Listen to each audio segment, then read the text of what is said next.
EBD, lição 6, 12 de maio de 2024.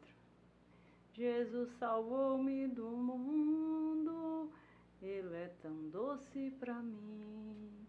Amor lhe tenho profundo, por sua graça sem fim. Quando ia eu no deserto, sem gozo, paz e sem luz, Ele achou-me por certo, até que salvou-me Jesus. Jesus, Jesus, Tu és meu Salvador.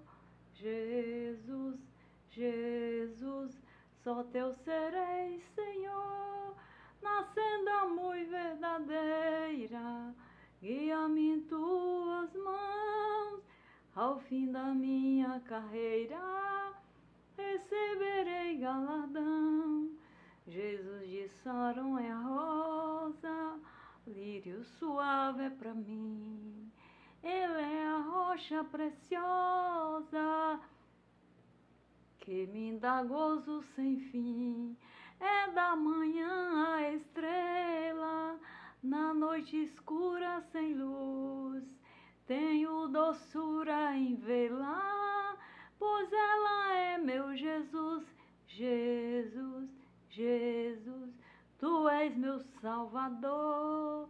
Jesus, Jesus, só Teu serei, Senhor, na senda muito verdadeira. Guia-me em Tuas mãos, ao fim da minha carreira receberei galardão. EBD, lição 6, 12 de maio de 2024, traz como tema as nossas armas espirituais. A lição 5 falou dos inimigos do cristão. A lição 6 vai falar quais são as nossas armas espirituais para nos defender nessa batalha, nessa guerra espiritual desses inimigos do cristão, que é a carne, o diabo e o mundo. Então, com que armas você usa para vencer estes três inimigos do cristão estabelecido pela existência, pela a sua composição de existência? E Deus, ele tem essas armas, já que ele entrou na batalha para nos dar vitória, ele tem essas armas. E essas armas, elas vão combater contra os inimigos que conhecemos no domingo passado, na lição passada. Então, essa lição vai tratar de quais são as armas que eu vou conseguir vencer a carne, o diabo e o mundo. Então, Deus tem as armas espirituais. E para que nós saibamos que as armas são espirituais, nós temos que conhecer o fundamento de todo o processo da batalha espiritual. O texto áureo está situado no livro de 2 Coríntios 10:4, que diz: porque as armas da nossa milícia não são carnais, mas sim poderosas em Deus para destruir as fortalezas. Ou seja, nós temos três inimigos poderosos em cima de nós, da nossa fé, da nossa existência, da nossa vida e do nosso relacionamento com Deus, para retornarmos a Ele. Então, esses três inimigos, eles lutam, eles têm fortalezas, eles estão fortalecidos. Nós temos que ter armas espirituais para vencer. E a verdade prática diz: diante da batalha espiritual, temos poderosas armas espirituais à nossa disposição: a palavra de Deus, a oração e o jejum. Então, as armas, o texto já vem entregando as armas, que é a palavra de Deus, a oração e o jejum. Por que que é a palavra de Deus? Porque foi a palavra de Deus que nos tirou da carne, do diabo e do mundo. Então foi a palavra dele que nos tirou, venceu esses nossos três inimigos e nos tirou para nos vestir das armas espirituais enquanto vivemos. E a Bíblia diz em Lucas 4, que foi o texto que foi trazido para a sala nessa revista, diz assim: Jesus, cheio do Espírito Santo, voltou ao Jordão e foi levado pelo Espírito ao deserto. 40 dias foi tentado pelo diabo e naqueles dias não comeu coisa alguma e terminado ele teve fome. E disse-lhe o diabo: se tu és o Filho de Deus, diz esta pedra que se transforma em pão. E Jesus lhe respondeu dizendo: escrito está, nem só de pão viverá o homem, mas de toda a palavra que sai da boca de Deus. E chegando a Nazaré, onde fora criado, entrou um dia de sábado, segundo o seu costume, na sinagoga, e levantou-se para ler. E o que ele leu? Foi-lhe dado o livro do profeta Isaías, quem profetizou dele. E quando ele abriu o livro, achou o lugar que estava escrito: o Espírito do Senhor está sobre mim, pois me ungiu para evangelizar os pobres, enviar-me a curar os quebrados de coração, pregar a liberdade aos cativos, dar vista aos cegos, pôr em liberdade os oprimidos, anunciar o ano aceitável do Senhor. E cerrando o livro e tornando a dá-lo ao ministro, assentou-se, e os olhos de todos na sinagoga estavam fixados nele. Foi a consagração de Filho de Deus que acabou de ser lida. Após o batismo, ele foi levado ao deserto por um principado, uma potestade, uma legião, e no deserto ele passou 40 dias em comunhão e experiência com Deus e em luta com o diabo. Quando ele volta do deserto, ele vai ao templo, toma nas suas mãos o livro da lei e lê a profecia do profeta Isaías, onde abriu. E quando pega o documentário profético, a palavra diz para ele: o Espírito do Senhor está sobre ti, pelo que te ungiu para pregar boas novas, libertar os cativos, dar vista aos cegos, curar os leprosos e cumprir a lei. Tendo feito isso, fechou o livro, sentou-se e todos o admiraram fixamente. Por aquele momento, eles olharam fixamente para Jesus, porque Jesus estava cheio do poder de Deus. Olhar fixo não quer dizer que eles acreditaram e que eles seguiram.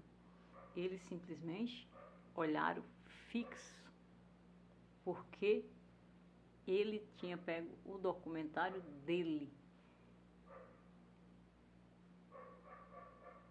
E iria se cumprir nele. Mas só Jesus, no momento, sabia o quanto aquilo era dele, o quanto ele assumia aquela aliança com Deus ali no momento. Quanto ele assumia com Deus aquela obra, essa leitura para Jesus foi como Deus dissesse: eis aqui o testemunho da criação. Cumprindo-se em ti, criação é tua, o Deus da criação serás tu. E isso estava escrito em Cristo Jesus, estava escrito nele. E por isso ele cumpriu, leu, sentou-se, cumpriu, e a criação passou a ser de quem? Jesus. Jesus é o dono da obra da criação, do princípio ao fim. Não haverá Deus que não seja o nome de Jesus. Não há divindade que não seja o nome de Jesus. Não há. Não há céu senão por Jesus Cristo, porque ele cumpriu a lei. E a lei encerrava nesse cordeiro que o Espírito do Senhor vinha sobre ele para realizar todos esses sinais, nestes sinais. A lição ela vai nos instruir acerca das armas, para as nossas armas espirituais para essa batalha. Quem veio trazer as armas? Cristo.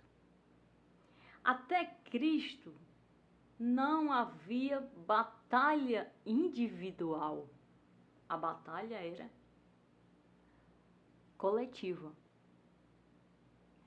Deus amou Israel de uma forma tão linda, tão grande. Deus amou Israel de uma forma tão perto, tão próximo.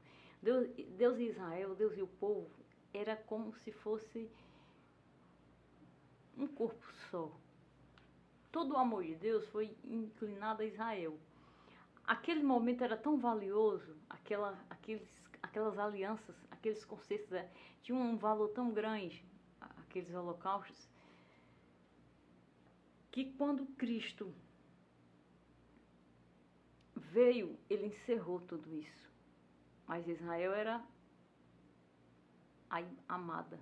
Quando eles começaram a quebrar o concerto, e Satanás, através das nações, levantaram muitos ídolos e muitos meios de desconcertar a Israel e de quebrar tudo que foi construído com muito amor por Deus. Foi construído com muito amor. Então eles quebraram tudo pela desobediência, pelo fracasso espiritual e pela idolatria. Uma das coisas que mais destruiu as alianças e o povo foi a idolatria. A crença em outros deuses, né? Porque o homem, ele vai direto para crer, e ele crê justamente naquilo que é condenação para ele. Então, como ele crê naquilo que é condenação para ele, aquilo que é condenação para ele não vai bloquear ele de nada, vai dar ele liberdade para fazer o que quiser e até realizar seus ideais. Só que ele está condenado pela a verdade de Deus. E foi isso que aconteceu com os hebreus. Eles creram em qualquer Deus, eles creram em qualquer coisa e praticaram tudo o que a gente vê hoje no mundo as pessoas fazendo. Praticaram tudo o que o mundo oferecia e todo tipo de pecado, de altar e de Deus eles serviam. E Deus tinha que os abandonar, porque Deus não podia assisti-los. Então isso foi o que quebrou totalmente o destino da nação. Mas como Deus tinha promessa de mandar um Redentor, Jesus resolveu a promessa e cumpriu nele. A introdução diz que a palavra de Deus, a oração e o jejum são as 3 armas poderosas para vencer a carne, o diabo e o mundo. Quando eu digo que a carne é o primeiro inimigo do homem, eu digo que a carne é quem escuta a palavra. Quando ela escuta a palavra, o Espírito, ela passa para o Espírito. E o Espírito discerne o que fazer. E quando ele se converte, ele domina a carne. Porque quem escuta a palavra e converte, ainda que a sua natureza negue, ele se decide. Porque vem o poder da palavra, a palavra fortalece o Espírito. Então o Espírito aceita, enquanto a carne retruca, o Espírito se estabiliza.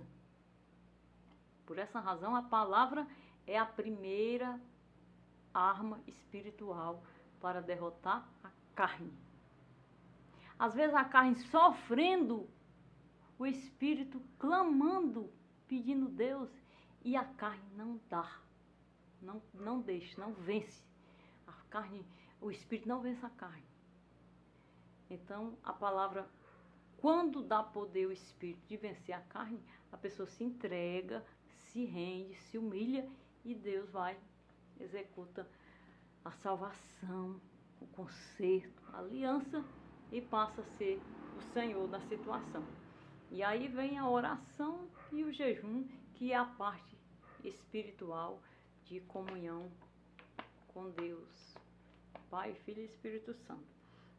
O ponto 1 diz, as armas do crente. As armas, de um modo geral, podemos classificar as armas como instrumentos de ataque e defesa. Né? A arma, no sentido figurado, uma arma serve para atacar e para defender. O escudo é uma defesa, mas a espada é uma arma. Então a espada é a palavra e o escudo é a prova da verdade da palavra. Então são duas coisas que estão dentro dessas armas: ataque e defesa. O ataque são espada, vara, funda, arco, flecha, lança, dardo. Esses são os ataques. Olha os ataques. Os ataques são espada, funda, arco e flecha, lança e dardo. Quem pelejou não no sentido figurado, no sentido real com essas armas?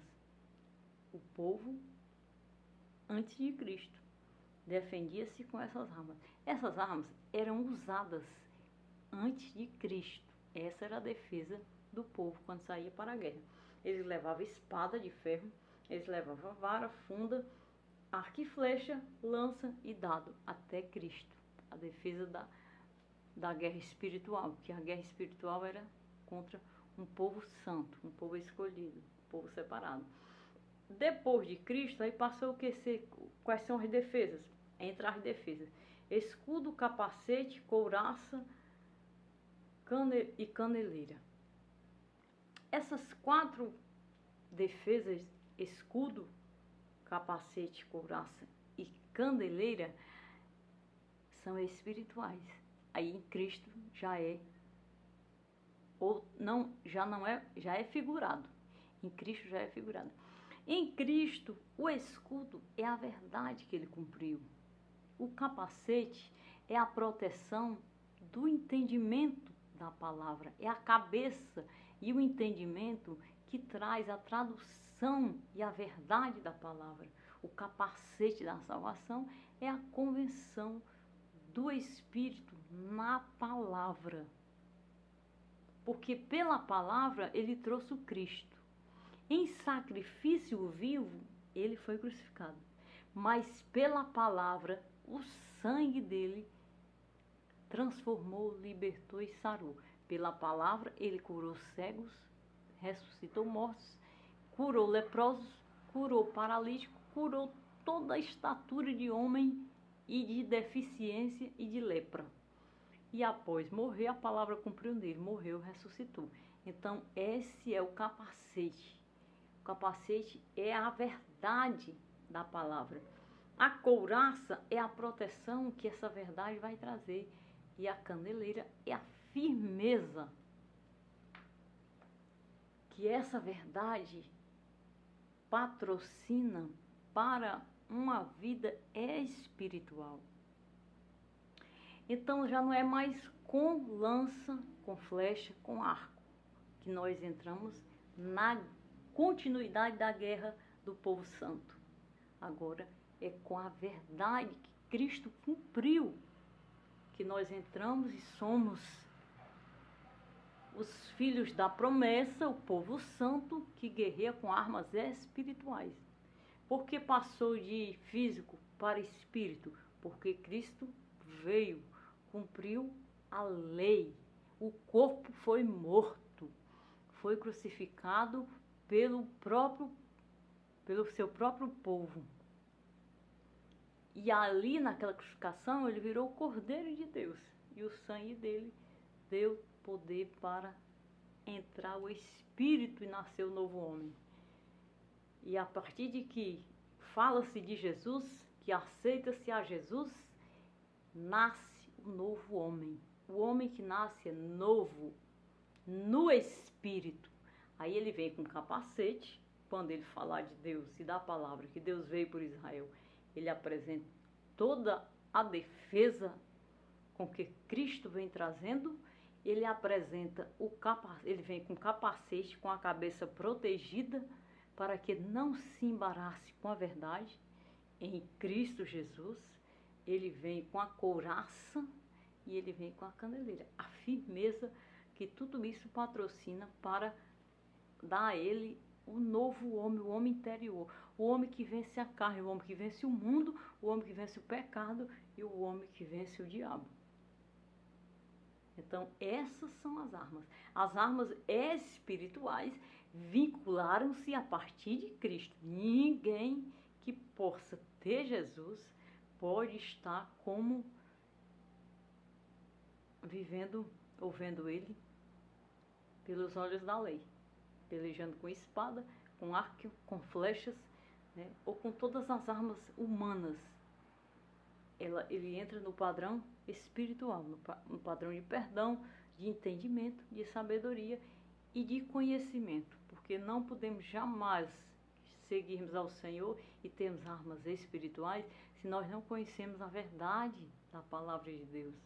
É necessário ter as vestes da verdade da palavra para que possamos termos armas para guerrearmos contra os inimigos do cristão, carne, diabo e mundo.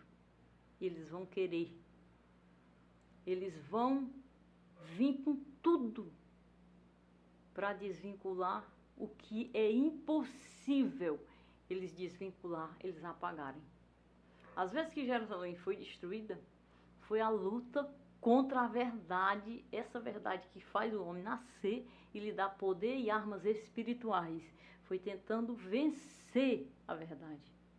Mas a verdade está aí, reedificada por multidões de vezes.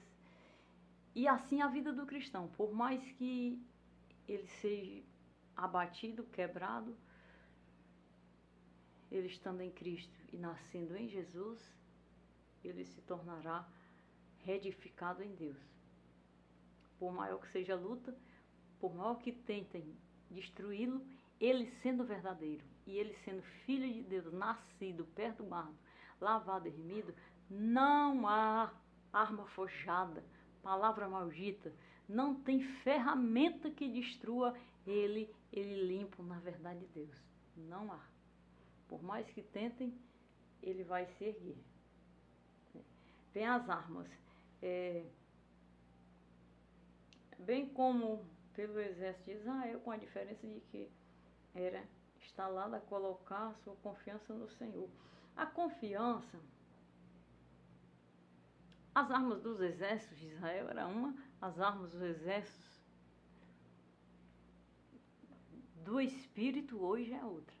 Israel, eles não guerrearam com armas espirituais, porque todas as armas espirituais deles falharam e por essa razão foi que eles falharam também. Eles guerreavam com armas humanas. Eles usavam tudo isso para vencer seus inimigos.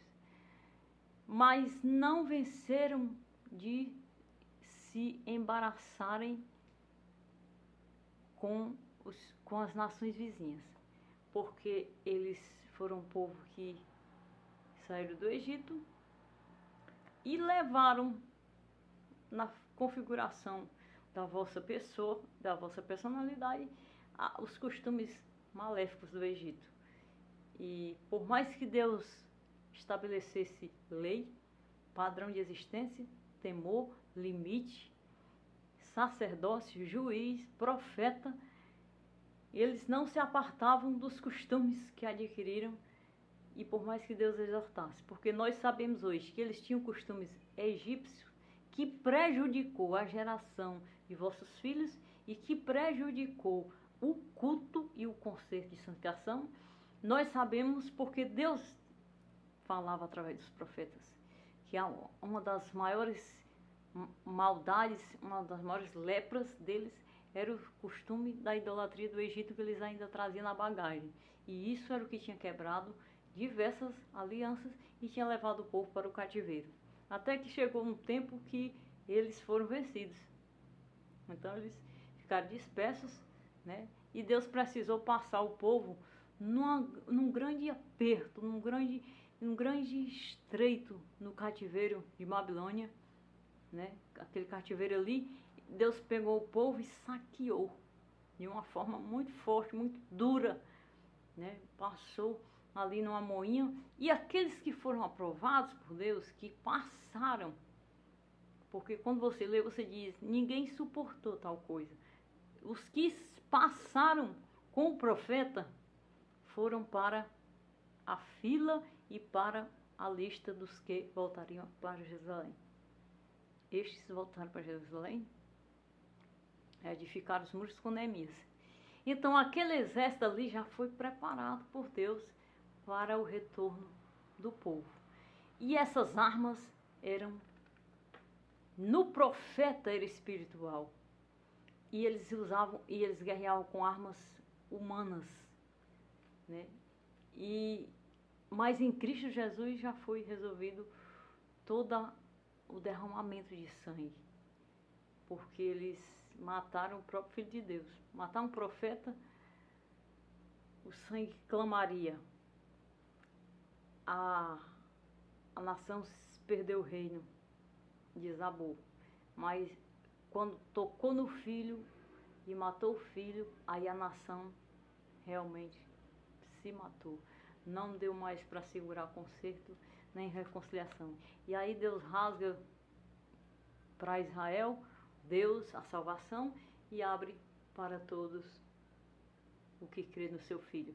Então, tudo isso faz parte de armas espirituais, faz parte da história dos hebreus, da história de Cristo Jesus. É necessário nós tenhamos essa profundidade, porque eles fazem parte das vestes dos salvos. Se eu não conhecer o comportamento de um povo que teve princípios com Deus, como é que eu vou conhecer a Deus? Então isso faz parte de nós sabermos até onde Deus vai, até onde Deus leva, até onde Deus suporta e até onde Deus abre mão. E não é que Deus abra mão, é que a situação destrói o ímpio quando ele se revolta contra Deus, né? Aí as estratégias do inimigo, quais são? Arrebatar a boa palavra do coração, buscar altas posições com mentiras, usar pessoas para trair, escravizar, enfraquecer a fé do crente. As estratégias do inimigo são matar aquilo que lhe dá poder de guerrear contra ele. Você tem o capacete, você tem o escudo, que é a verdade, você tem a couraça e você tem a firmeza. Então ele vai lutar contra tudo isso. Ele vai usar a mentira, ele vai usar a escravidão, ele vai prender, apertar você de todas as formas para que você encontre razões de Deus abrir mão e desacreditar da firmeza do capacete da verdade. Porque eu posso passar qualquer luta nessa vida, mas isso não compromete a minha salvação e o reino dos céus, né? Então o reino dos céus, Deus, ele faz alguma coisa na minha vida se ele quiser. Porque eu sou alguém que estou na mão de Deus. Então eu não posso dizer para Deus, eu não posso desistir da luta de Deus por causa da luta. Não. Eu tenho que cada vez mais me firmar em Deus. Porque dele vem uma salvação que não é deste mundo. Então se ele não está resolvendo neste mundo, ele com certeza vai resolver em qualquer lugar, mas que já está resolvido a maior parte, que é a firmeza, o capacete, o escudo e a couraça. Já estão comigo, que é ele. Ele é tudo isso. Então, por mais que negro e por mais que o inimigo arme estratégia em cima de você, você tendo ele, você já tem a base mais forte. Então é por isso que na luta é necessário nós termos esse padrão de existência. E quando Deus e Jó, não existia Jesus, quando Deus provou a Jó, ele queria mostrar, não era fazendo e dizendo, tá vendo, Satanás? Não. Ele queria mostrar para Jó que nada ia importar do que ele destruísse de Jó para o quanto Deus estaria nele. E ele fez isso antes de salvar o homem, a alma do homem. Antes de entrar em aliança com o homem e regenerá-lo. Né? Porque certamente Satanás, Deus conhece os seus inimigos e sabe até onde eles... Né? Ele não teve condição de tirar nenhum da geração de Noé. Então isso seria para o inimigo uma vantagem. É como se ele dissesse para Deus, nenhum vão conseguir. Né? Porque ele estava exemplificado na figura do homem quando ele derrubou Adão. Então ele montou com tudo no corpo de Adão. E de tudo que veio da sua descendência. Mas quando Deus pega Jó, Deus mostra para ele, vou te mostrar como isso aqui é capaz de reverter a situação. Eu sou capaz de reverter a situação por aquilo.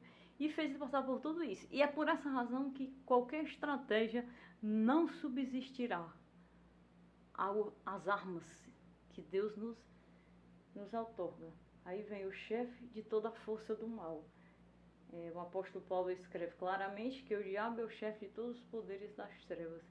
Até mesmo o apóstolo dos gentios foi por vezes impedido pelo inimigo por meio de instrumentos humanos. Paulo, o Deus deste século, o diabo é chamado de Deus deste século. Então Paulo foi uma figura que não ficou nada, só a salvação e o poder de Deus na vida dele. Ele foi um mártir. O mártir, ele passou esse processo, os discípulos, de só restar ali a comunhão com Deus e o pensamento com Deus, do processo e do processamento de adversidade em cima dele, né? Para que ele pudesse negar, para que ele pudesse desistir, né? E ele constituiu-se fixo, porque quem estava nele era Deus, não era ele. E é uma das razões que o apóstolo cunha Satanás como o príncipe da potestade do ar. Então, a gente identifica cada vez mais, quando estamos numa batalha como essa, a posição do diabo. Quanto mais você se vestir do Espírito Santo, mas você vai identificar a posição dele na batalha. De que forma ele vem contra você. Porque ele é o Deus deste século. Todos os séculos de vida e de existência têm um principado sobre o momento, sobre o tempo, sobre a geração, né? Então ele já vem com esse título porque ele derrubou, ele tomou da criação da mão de Deus. E em Cristo Jesus é restituído, né? Cristo restitui a história, o padrão, as alianças, restitui desde Abraão até hoje, Cristo Jesus. Então, Cristo havendo restituído, você vai comprar o quê? Uma guerra com o inimigo que tomou. Porque, primeiro, você não vai aceitar mais ser dele, e você vai ser de Deus, e você vai ter que fechar, bloquear todas as portas que ele abriu. O 2, as 3 armas espirituais do cristão.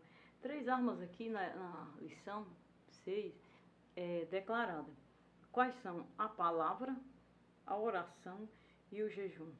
A palavra é aquela que salva, que conscientiza, que o Espírito escuta e se rende. Que por mais que a carne não queira, o Espírito Santo, o Espírito Santo chamando, a alma se rende. A oração é justamente para onde ele vai levar. Porque nenhuma alma é salva se não falar com Deus em espírito. Se Deus não começar a falar com ela no íntimo, no espírito, se Deus não começar a mover por dentro, a sua consciência, pelo seu subconsciente.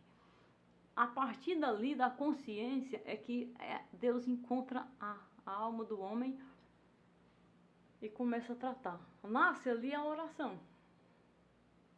Porque você vai querer falar com Deus e você vai querer que alguém te entenda no íntimo, no profundo. E ali você nasce. E o jejum é justamente para amortecer o que a carne vai fazer agora contra a sua decisão. Você decidiu? Então a carne agora vai agir contra a sua decisão.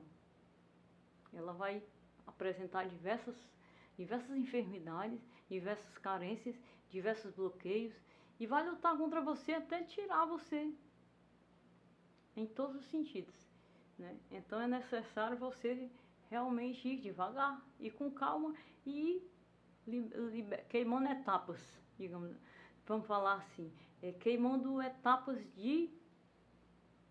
Porque tem pessoas que se embaraçam. O embaraço é uma das armas mais diabólicas que o inimigo tem para bloquear uma vida de confessar Jesus e seguir e ser verdadeiramente salvo por Cristo, de conhecer a verdade e a verdade lhe libertar.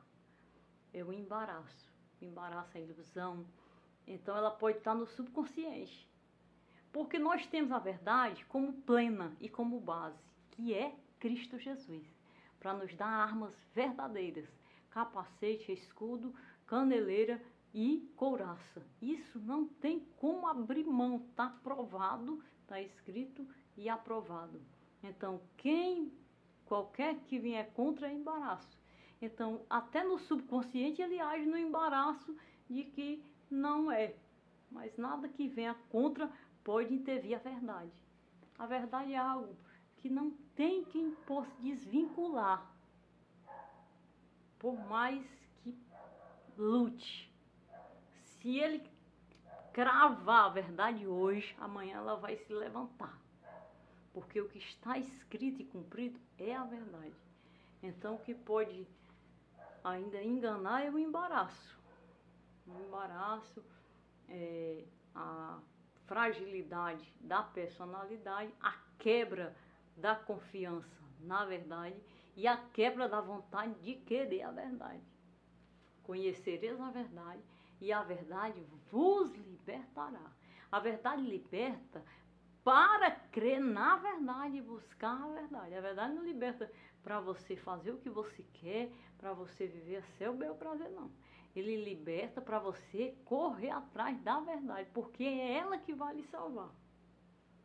Né? Porque se de duas histórias tem uma mentirosa e uma verdadeira, se você correr atrás da mentira, a mentira lhe embaraça bastante, mas você pensa que é verdade. Mas se você correr atrás da verdade, ela só vai lhe edificar, lhe fazer crescer. Um dia você descobre que a mentira, que a sua decisão foi mentirosa. Você decidiu pela mentira. Mas a verdade, ela lhe dá constância de convicção. Ela não demora, porque a primeira coisa que ela faz, ela começa a mostrar seu inimigo. E o engano não mostra inimigo. Porque o engano está embaçado. Se ele acusar a verdade desmascara ele. Então, é como diz, as trevas não vêm para a luz para que as suas obras não sejam manifestas. É tanto que você pega uma pessoa possuída, um pai de santo, um macumbeiro, ou pega uma pessoa bem possuída de demônio e vai pregar a verdade para ver se ele aceita. Ou vai desmascarar o que ele está praticando. Ele não aceita. Ele não quer ver, ele se choca, ele manifesta por causa da verdade. A verdade, ela choca, ela expulsa o mal, ela expulsa as trevas, porque ela tem padrão, ela tem couraça, tem caneleira, ela tem capacete e escudo. O jejum é uma comunhão de quebra para que a carne se amorteça e seja reduzida. O ponto 3 de Jesus Cristo, o nosso maior modelo. Então, o maior anfitrião das armas espirituais é Cristo. Sem Cristo não há armas espirituais para se vencer carne, diabo e mundo. Carne é onde habita a consciência. A consciência da carne é enganosa. O diabo é quem faz e formula todo o engano da carne e a concupiscência e o pecado e a iniquidade. Tudo o que a carne manifesta de pecado não só vem da concupiscência dela, mas também vem do maligno, e o mundo, que é a diversidade de vitrines para a carne. E aí Jesus Cristo, nosso maior modelo, vencendo o diabo com a palavra. Jesus venceu o diabo com a palavra, ele foi para o deserto. Jesus não foi para o deserto brigar com o diabo, ele foi para o deserto falar com Deus. Ele foi para o deserto para saber o quanto Deus era com ele. E ele passou 40 dias no deserto. No deserto da vida, da comunhão, da oração. E só Deus sabia o quanto estava ali com ele. Porque Deus viu quem foi a ele no deserto. No momento que ele estava com Deus, que não tinha ninguém, nem discípulo, nem amigo, nem ninguém, ele estava ali com Deus. Era um momento entre ele e Deus. E aí, ele estava tanto com Deus, que quem visitou ele foi o diabo. E visitou por mais de uma vez. E ele em comunhão com Deus. E Deus com ele.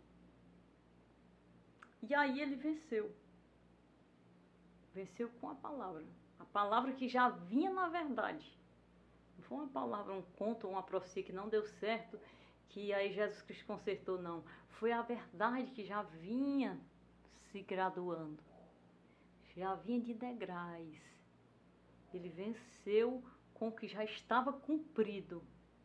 De Deus aos homens. De Deus na terra. Através do povo hebreu. Através da lei. Através dos filhos de Abraão. Então, de Noé a Jesus, vem toda uma verdade. E ele venceu pela palavra. Só o teu Deus, aí repreendeu o diabo, quando ele diz aqui na palavra. Ele diz, cheio do Espírito Santo, foi levado ao Jordão. E disse o diabo, se tu és o Filho de Deus, diz a esta pedra que transforma-se em pão.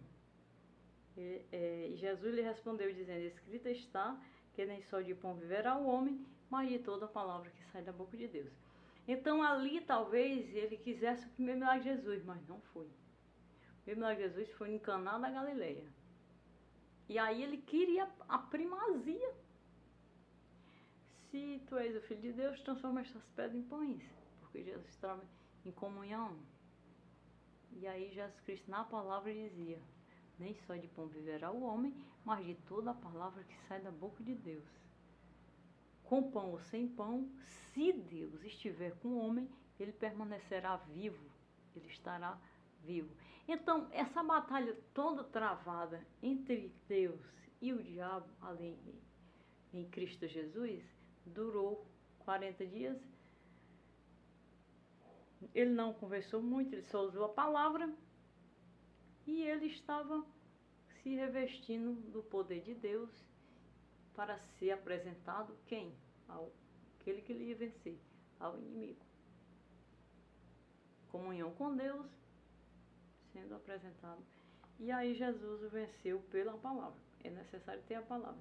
Os princípios da palavra de Deus devem estar presentes em nossa vida na batalha contra o maligno, né? O maligno, ele é vencido não porque eu sou uma cristã de 10, 20, 30 anos. Ele é vencido porque a palavra da verdade está em mim. Ele não quer tocar. Ele não pode tocar na palavra, ele pode tocar na minha vida. Então, quando ele vem tocar, quando ele vem tentando, ele vem para tentar a você. Ele vem querer tocar em você. Quando ele depara com a verdade da palavra, é que ele é repreendido e ele cai por terra. Então, a batalha é contra a verdade, contra você. Mas quem lhe dá poder e livramento é a verdade que está em você. E a palavra, ela é toda verdadeira. Jesus, como Filho de Deus, ele não precisava nem usar a palavra, porque ele era a verdade de Deus.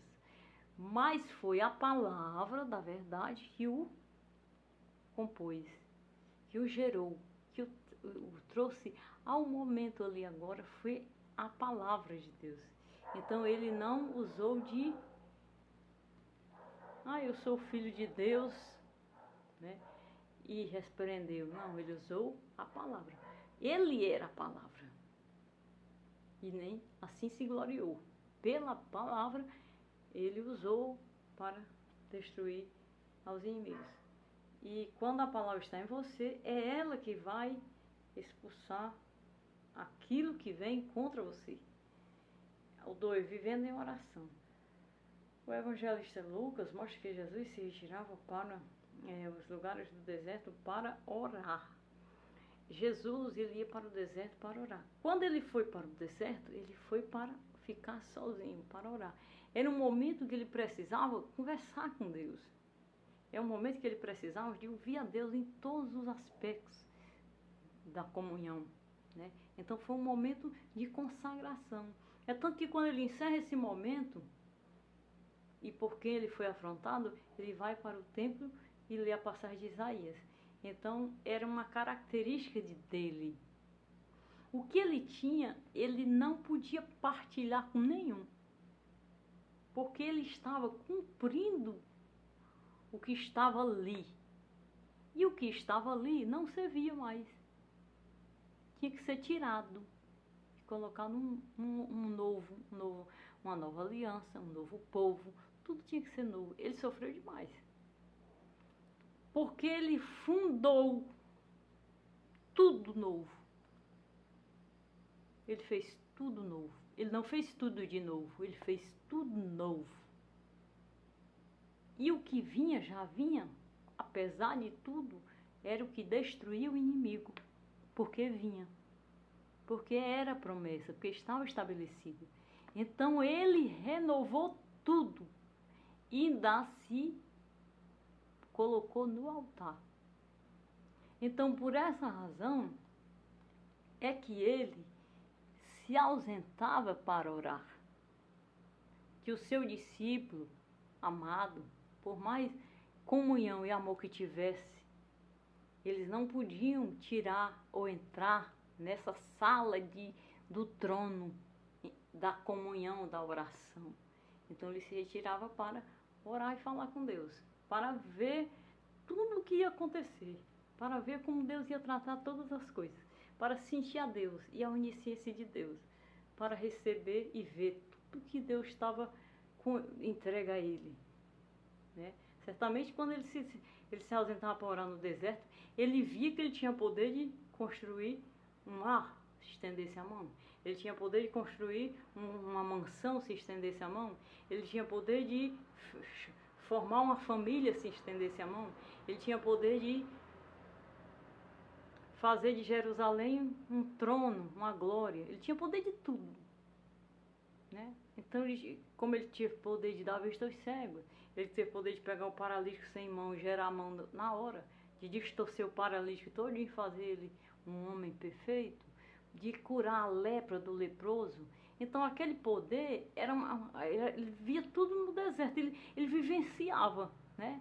Quando os discípulos entraram no barco e foram embora, deixaram ele na mar, e ele vinha como um fantasma, ele sai para se vestir e para entrar em Deus ali no momento e viver aquela comunhão que ninguém podia nem ver. Nós não via a comunhão que ele tinha, né? Então, quando vinha ele sobre o mar, ele disse: ah, meu pai, um fantasma. E Jesus disse: creias, não tem mais, né? Não podes me conhecer. Então, ele tinha se ausentado para orar no deserto. Ele tinha se ausentado para ver o que ele era. E quando ele vem, ele sai da comunhão, da oração, né? Da sala. Quando ele sai da presença do trono, ele nem se trocou. Já foi andando, entrando no mar e caminhando com já o poder já totalmente tomado, absorvido. E esqueceu de desligar, né? Digamos, esqueceu de desligar assim, de sair, né? Ele conversou com Deus, né? E saiu como estava. E aí os discípulos tomaram aquele pânico e sou eu. E aí Pedro queria entrar também, disse: pode vir, se tu crês, venha. E aí Pedro vacilou e começou a afundar. Mas é porque realmente Pedro ele começou a ver entre o intermediário sobrenatural e o natural. Então aquilo tudo causa uma ansiedade, uma coisa muito que não se pode. Quando ele disse que ele notou que não podia, ele começou a afundar, porque realmente não pode. E aí ele disse, pegou pela mão, colocou ele no lugar dele. Pega pela mão a orelha do soldado que o discípulo tinha cortado, pega lá com a mão, deixa aqui, coloca no lugar dele, né? Então, tudo isso é muito forte. Tudo isso é muito vencedor para as armas espirituais. Tudo isso é muito grande para as armas espirituais e para a igreja que ele formou, que ele gerou e que está de pé hoje. Ele ia para orar no deserto. Ele orava pelos apóstolos e pela igreja. Ele orava e orou pelos apóstolos. Eu já falei e Jesus não ensinou ninguém a orar. Ele fez uma oração padrão de agradecimento e de confissão. Ele celebrou uma síntese, porque ele sabia que não era necessário, que o homem vem sendo tratado desde Noé até Jesus. Então, o padrão de sentimento, de guerra, ia se repetir em um mesmo corpo, em uma mesma natureza, em um mesmo perfil de existência. O que ia trocar, o que ia mudar, era que seria agora no homem novamente nascido, no homem espiritual. Ele sabia pelo que realizou, pelo que se cumpriu nele, que o que ia trocar era o padrão de homens, que ia ser agora pelo espiritual, pelo homem espiritual. E então ele orou pelos apóstolos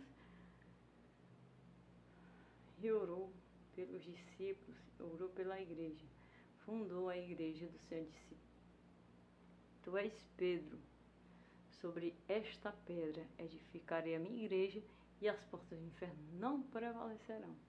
E disse: Se tu amas-me, apacenta o meu rebanho.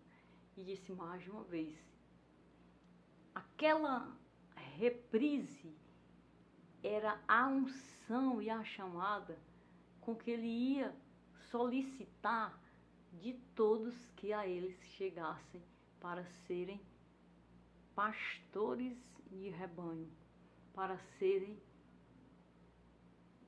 poderosos para salvar e para ensinar. Então, aquele perfil e aquele padrão com que ele tratou aquele ensinamento era justamente perpétuo, era justamente para ultrapassar todo o tempo da igreja com a qual ele estava orando. Só que ele estava fazendo como homem. E como Deus, ele ressurgiu e subiu e voltou. Então, eles não só as palavras de mandamento aqui Pedro apacentasse, mas a continuidade da ação do Espírito sobre a igreja, pelos algozes, por Simão, pelos que se encontravam junto ao túmulo de Lázaro. Todos eles foram pessoas que Cristo Jesus orou. Jesus orou pelo filho da viúva de Naim, por Tabita. Jesus orou pela mulher do fluxo de sangue. Jesus orou pela mulher cananeia. Quando eu digo que ele orou, é quando ele dialoga. É quando ele diz assim: faz-te, vai. O Senhor diz só uma palavra: faz como tu queres. Porque agora mesmo, ele estando no trono à destra de Deus, se eu falo com Deus e eu recebo uma mensagem dessa, ali está sendo a oração. Então, tudo que ele respondeu e que ele fez foi uma oração, né? Jesus ele sentia íntima compaixão pelos os aflitos e os necessitados. Ele sabia que ele não ia estabelecer uma nação que tivesse necessitados e aflitos, né? Ele não ia fazer isso. Então, quando ele pega a lei para entregar a Israel, Deus, quando ele pega ali a lei, ele manda, ele dá ordem para tudo. Dá ordem para o leproso, dá ordem para o doente, dá ordem para a casa da viúva, dá ordem para os necessitados, dá ordem para os pobres, como deveriam lidar, quem tivesse mais deveria socorrer, quem tivesse... Então, a lei, ela traça um equilíbrio muito grande em ser bom. E a bondade que ele queria traçar era para que não existisse isso. Como Deus não alcançou esse perfil e padrão de nação, como ele não alcançou, quando ele viu que não alcançaria, e ele sabia já na onisciência, mas quando o negócio desanda, para que saia da ordem de Deus, daquele padrão de lei legal, tem que ser, se não for, não será, todas as outras coisas começam a desandar. E aí chega o ponto de desandar tudo e só Deus para consertar, que era Cristo Jesus. Então ele se compadecia dos necessitados. E quando ele ia à beira do caminho, ele ia socorrendo justamente estes que ele jamais faria uma nação para ter pessoas no estado daquele. Pelas ruas, nas calçadas, paralíticos, com defeitos, leprosos, desprezados. E ele jamais construiria aquele mundo.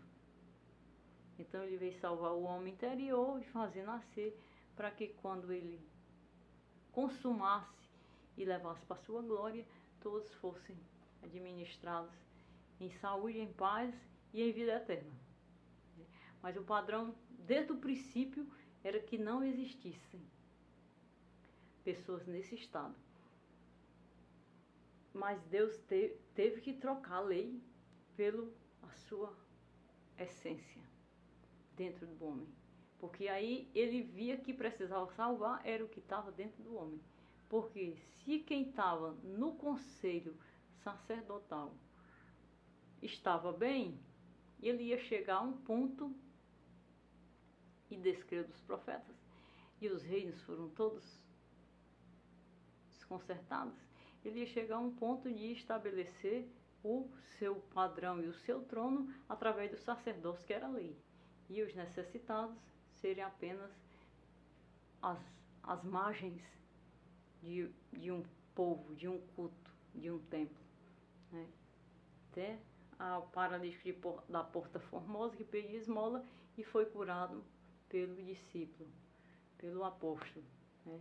Por Pedro, não tenho ouro e prata, mas o que tenho te dou, em nome de Jesus Cristo, levanta e anda. Então a presença dele estava ali viva e está até hoje, para que aquilo pudesse ser consertado, porque era um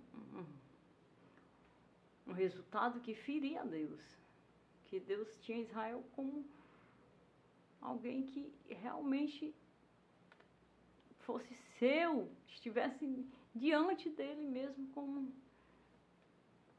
o Cristo. Aí Cristo veio para aplacar a ira do que não se consolidou na palavra, na primeira palavra de aliança, e colocou-se no altar pela promessa, vivendo em jejum. Além de meditar na palavra, perseverar em oração, o Senhor Jesus jejuava. Ora, ele também espera que o imitemos jejuando. Infelizmente, há quem ensine que não precisamos jejuar, exceto os que têm problemas de saúde. O jejum é necessário, o jejum reduz a ignorância, reduz o ego, reduz a impetinência, reduz tudo. O jejum reduz toda a arrogância, toda a avareza, tudo que vem contra a pacificação e o quebrantamento do espírito para que ele possa crescer, para que ele possa ter lugar para dialogar, para curar, para refazer. Às vezes tem defeitos no cristão que ele não, por exemplo, ele não consegue jejuar. Ele tem defeitos que ele não quebra se ele não jejuar. Ele não quebra porque ele não faz jejum, porque ele não tem quebrantamento. E a crucificação da carne com o jejum vai quebraria essa natureza, essa decisão, esse aspecto que ele tem de decidir e de fazer as coisas pela sua natureza humana. Aí entra o espírito e a carne. E ele lidera um equilíbrio onde a carne ainda apresenta falhas irreversíveis, que seria bom que fossem reversíveis, para que o espírito pudesse o beneficiar no espiritual. Então ele leva uma vida totalmente... Oh, meu Deus!